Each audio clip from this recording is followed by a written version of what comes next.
السلام علیکم ویورز۔ زین پر اوشو کی کتاب دا سولیٹری برڈ یعنی تنہا پرندہ، اس کا تیسرا چیپٹر ڈگمگانا مت پیش خدمت ہے۔ پیارے اوشو، ایک بار بھکشوؤں کی ایک مجلس میں امون نے اپنے عصا کو تھام لیا اور کہا، ہمیں صحیفوں میں بتایا گیا ہے کہ ایک عام آدمی کے خیال میں یہ عصا ایک حقیقی وجود رکھتا ہے، جبکہ ہنائین کے لوگ اسے کچھ بھی نہیں سمجھتے۔ پرتکیا بدھ پر یقین رکھنے والے اسے ایک فرضی وجود کے طور پر لیتے ہیں، جبکہ بدھی ستوا کہتے ہیں کہ اس کی حقیقت خالی پن ہے۔ پر یقین رکھنے والے پرتکیا بدھ اسے ایک فرضی وجود کے طور پر لیں۔ چلنا چلنا ہے، بیٹھنا بیٹھنا ہے، لیکن کسی بھی حالت میں ڈگمگانا مت۔ امون نے اپنا عصا اٹھایا اور وہاں پر جمع بھکشوؤں کو دکھاتے ہوئے کہا، میرا عصا ایک اژدہا بن گیا ہے اور پوری دنیا کو نگل گیا ہے۔ بیچارے پہاڑ اور ندیاں اور عظیم زمین اب کہاں ہے؟ منیشیا انسان صدیوں سے سوچ رہا ہے کہ وہ کون ہے۔ تمام عظیم فلسفے اسی بنیادی سوال سے جنم لیتے ہیں، لیکن کوئی فلسفہ اس کا جواب نہیں ہے۔ زین اس وجہ سے کبھی بھی دوسرے فلسفے کے طور پر نہیں سمجھا جانا چاہیے۔ یہ فلسفی مخالف رویہ ہے، یہ غیر خیال لا ذہن ہے، حقیقت میں صرف سیدھا داخل ہونا ہے۔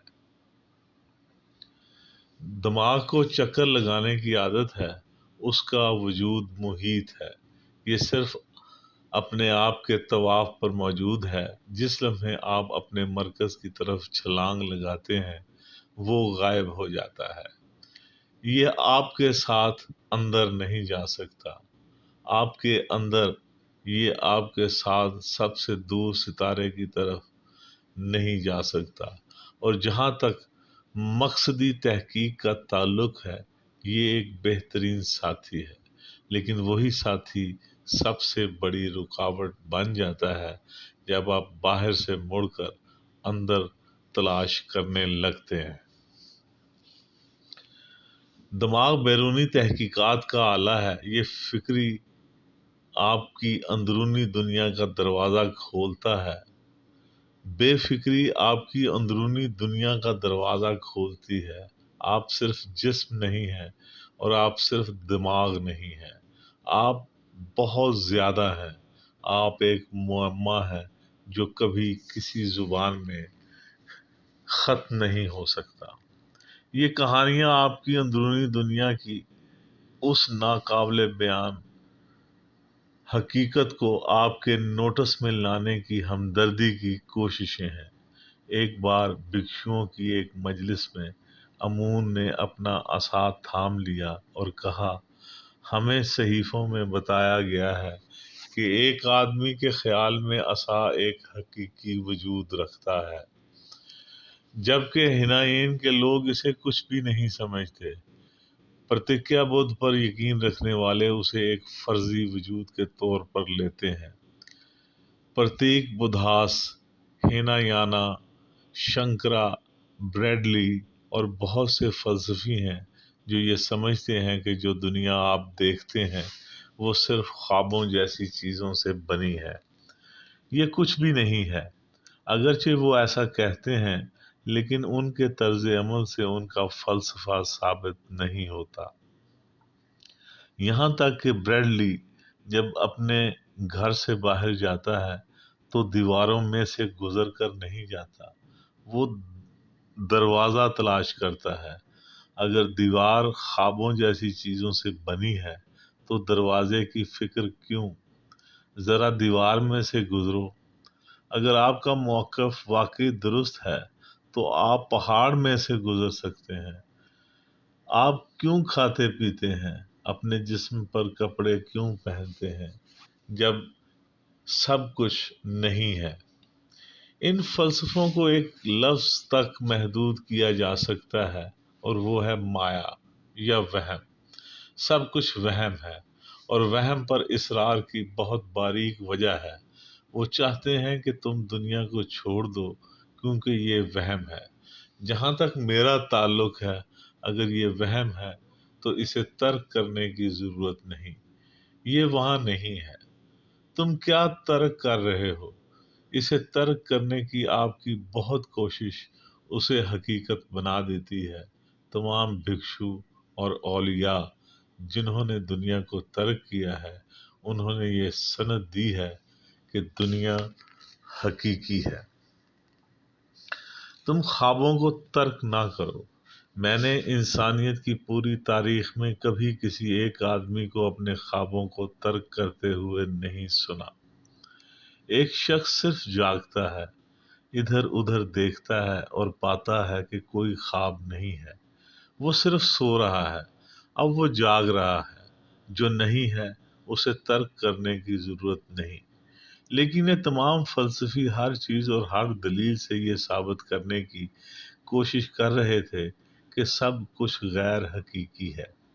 پیسہ، طاقت، عزت، رشتہ، شوہر، بیوی، بچے، والدین، سب غیر حقیقت ہیں۔ لہٰذا اپنا وقت غیر حقیقت میں ضائع نہ کریں، چھوڑ دو تاکہ آپ اصل تک پہنچ سکیں۔ لیکن مجھے امید ہے کہ آپ پر یہ بالکل واضح ہے کہ آپ کسی چیز کو صرف اسی صورت میں ترک کر سکتے ہیں جب وہ حقیقی ہو۔ آپ کا ترک کرنا اس کی حقیقت کا اعلان کرتا ہے، اور آپ کی بزدلی کا بھی۔ آپ میں اس کا سامنا کرنے کی ہمت نہیں ہے، اسی لیے آپ فرار ہو رہے ہیں۔ یہ ترک نہیں ہے، یہ فرار ہے، خالص اور سادہ فرار، ایک بزدل ذہن سے جو زندگی کی مشکل حقیقتوں کا سامنا نہیں کر سکتا۔ ذہن کسی بھی چیز کو ترک کرنے کے حق میں نہیں ہے۔ امون ہینا فلسفیوں، پرتیکیا بدھ فلسفیوں، بدھی ستوا فلسفیوں کے بارے میں وضاحتیں دے رہے ہیں۔ بدھی ستوا کہتے ہیں اس کی حقیقت خالی پن ہے۔ امون صرف ان سب سے زیادہ بصیرت والے گروؤں میں سے ایک ہے جنہوں نے زمین پر قدم رکھا۔ وہ کہتا ہے، لیکن میں آپ سے کہتا ہوں کہ عصا کو لے لو۔ وہ اپنا عصا اپنے ہاتھ میں پکڑے ہوئے ہے، صرف ایک عصا کی طرح۔ چلنا چلنا ہے، بیٹھنا بیٹھنا ہے۔ اس کے بارے میں بات کرنے کی ضرورت نہیں کہ یہ حقیقی ہے یا غیر حقیقی۔ حقیقت اور غیر حقیقت کے درمیان بہت زیادہ تقسیم آپ کے ذہن میں ہر طرح کی الجھنیں پیدا کرتی ہے۔ کیا چننا ہے، کیا نہیں چننا، چاہے وہ حقیقی ہو یا غیر حقیقی۔ ہر چیز کو ایسے لو جیسے کہ وہ ہے، اس کی حقیقت کے بارے میں کوئی فیصلہ کیے بغیر۔ لیکن کسی بھی حالات میں مت ڈگمگائیں۔ ڈگمگانا کیا ہے؟ سوچ کا ابھرنا ہے، چاہے یہ حقیقی ہو یا غیر حقیقی۔ اور آپ نے ہلچل شروع کر دی۔ بس چیزوں کو سیدھا دیکھیں جیسی وہ ہیں۔ انہیں آپ سے کسی فیصلے کی ضرورت نہیں۔ عصا ایک عصا ہے۔ امون نے اپنا عصا اٹھایا اور وہاں پر جمع بھکشوؤں کو دکھاتے ہوئے کہا، میرا عصا ایک اژدہا بن گیا ہے اور پوری دنیا کو نگل گیا ہے۔ بیچارے پہاڑ اور ندیاں اور عظیم زمین اب کہاں ہے؟ اس کا مطلب یہ ہے کہ اگر آپ غیر فیصلہ کن وضاحتوں کو محسوس کر سکتے ہیں تو یہ سادہ عصا بھی آپ کا سب سے بڑا مراقبہ بن جاتا ہے، اور اس مراقبے میں سمندر غائب ہو جائیں گے اور پہاڑ غائب ہو جائیں گے، کیونکہ اسی مراقبے میں تم غائب ہو جاؤ گے۔ شاہد اچانک مشہود بن جاتا ہے۔ یوشین، ایک اور ماسٹر، ایک اور گرو نے اس کی تعریف میں لکھا ہے، کیوں یہ صرف آنکھوں اور ابروؤں کی حرکت ہے، اور میں اسے دور دور تک تلاش کر رہا ہوں۔ آخرکار میں بیدار ہوا، مجھے پتا چلا اناناس کے درخت کے اوپر چاند، دریا بلند ہو رہا ہے، دریا دریا ہے، اناناس کا درخت اناناس کا درخت ہے، اور چاند چاند ہے۔ ضرورت صرف بصیرت کی وضاحت کی ہے، نہ کہ وہ احمق ذہن جو مسلسل فیصلے کرتا رہتا ہے۔ ماکاشو نے لکھا، پرانی قیمتی چیزوں سے پیار کرنا۔ میں نے ان کی تلاش کرنے والوں کی مذمت کی ہے، جو خود سے باہر کی حقیقت کی تلاش کرتے ہیں۔ حقیقت یہاں ہے، ناک کی نوک پر۔ پوری حقیقت یہاں ہے، صرف آپ کی ناک کی نوک پر۔ کسی کو صرف دیکھنے کی وضاحت کی ضرورت ہے۔